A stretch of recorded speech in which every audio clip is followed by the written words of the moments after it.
In this video, we're going to talk about what is a trust, or Trust 101. Hi, I'm Richard Barid. I'm an estate planning attorney with Smith Barid LLC and one half of the Estate Planning Guys. So what is a trust? Many of our clients have trusts as sort of the centerpiece of their estate plan, but when they come to us initially, many of them just want to talk about a trust or they really don't know anything about a trust at all. So most of you have heard of a will. You know what a will is. Many people, whether they have $500 to their name or $5 million, walk in our front doors and just say, I just need a simple will. That may be the case or it may not, but they're not even considering the possibility of a trust at that point, and a trust can make a big difference. So a will is what you think it is. It's a document that says basically who you are, who you would like to be in charge of things when you pass away, your executor, what you have, sort of a 30,000-foot view, and how you would like it distributed.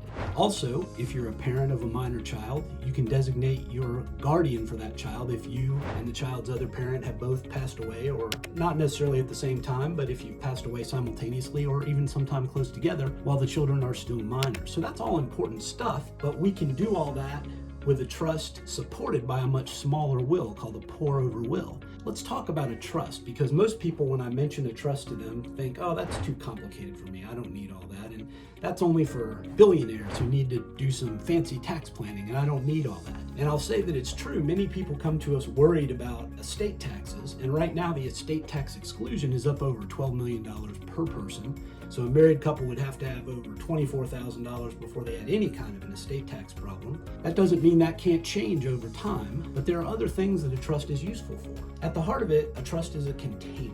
Just as you might have an LLC as a container for your business assets and your business in general, a trust can be a personal container like that. And when we draw a diagram of it, we usually draw a picture of a bucket, because a bucket holds whatever you can fit into that bucket, but it also has a handle, so it's easy for you to control. And if something happens to you, it's easy for the person standing next to you or whoever you designate to take control on your behalf and take care of you, take care of your family, and ultimately when you pass away, see that things are distributed the way you want them distributed. One of the key features of a trust, even if you don't need estate tax planning, is avoidance of probate.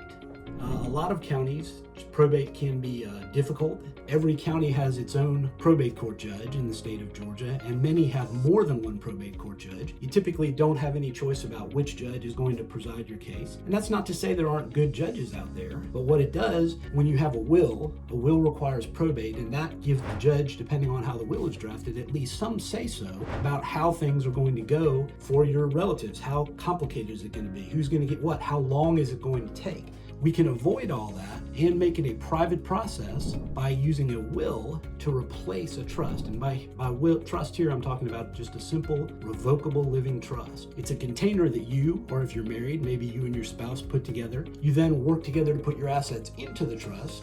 You and your spouse, or just you if it's a sole trust, are in charge of the trust. You're the trustee. So day to day, the goings on, the business you conduct, your personal business, is not any different than it would be otherwise. The reason for having the trust is not to change things or make it more complicated for you day to day, because it does not do that. In fact, a living trust uses your social security number as its tax identification number, so there's not even a separate tax return to do for a revocable living trust when you set it up and you're running it. So that trust, anything you put in there is controlled by the trustee, and that's got not only advantages when you pass away, but it's got advantages for if you become incapacitated. Most people come in thinking, oh my gosh, what's going to happen with my family when I pass away? It's a huge concern. But the other concern that they're missing most of the time is what happens if I'm incapacitated. And I don't mean you broke a leg and you've got to hobble around on a cast. I mean truly, usually cognitively impaired, so that you can't carry on your own business. And a power of attorney can help with that. But a power of attorney under the right circumstances may not apply to all of the kinds of assets that you have. You may have trouble, or your agent under the power of attorney may have trouble acting under that power of attorney. A trust is different. Remember, we talked about it as a container. And the only person who can control what happens in that container is the trustee.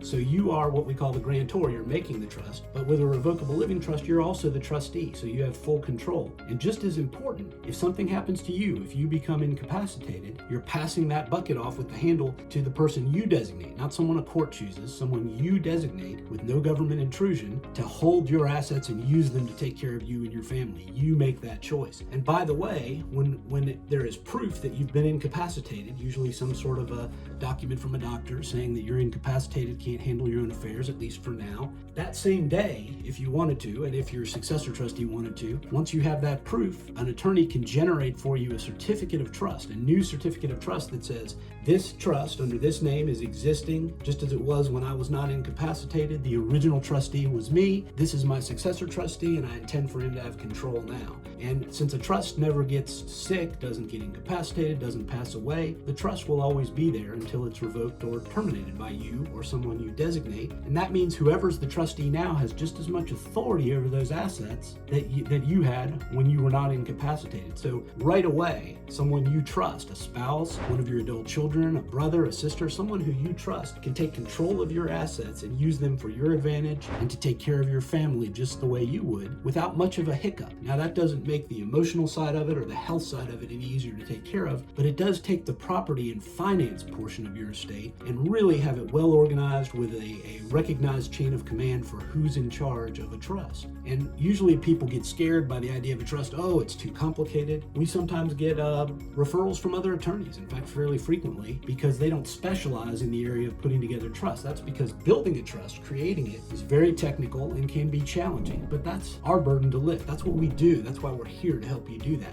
To be the person who creates the trust, that is the grantor, the person signing off, and to be the trustee is not difficult. You continue using your assets the same way you would if they were not in a trust. But if something happens to you, there's fairly instant protection there. Your successor trustee can take over. And when you pass away, that successor trustee can take over as well and distribute things the way you want them distributed, with anything from a general outright gift to a staggered set of distributions, saying my child's young now and I want the money to be there for their benefit, but they can't access it without the trustee's consent until maybe they're 25 and they get access to a third, and then they're 30, they get access to half of what's left.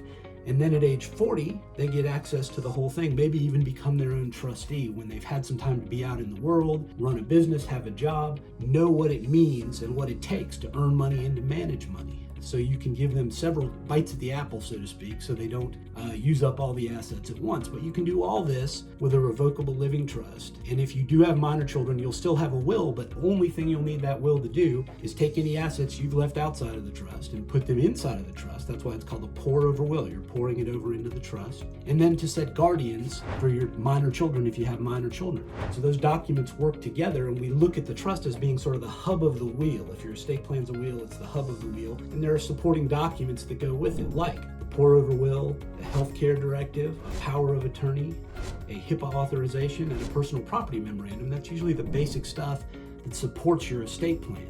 Just remember that you should talk to your estate planning attorney about a living trust. Is it right for everyone? No, it's not.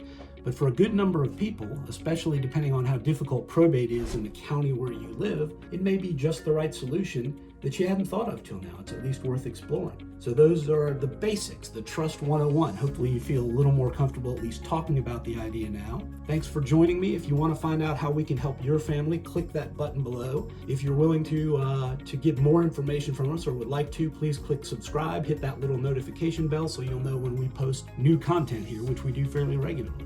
Take care, and I'll see you next time.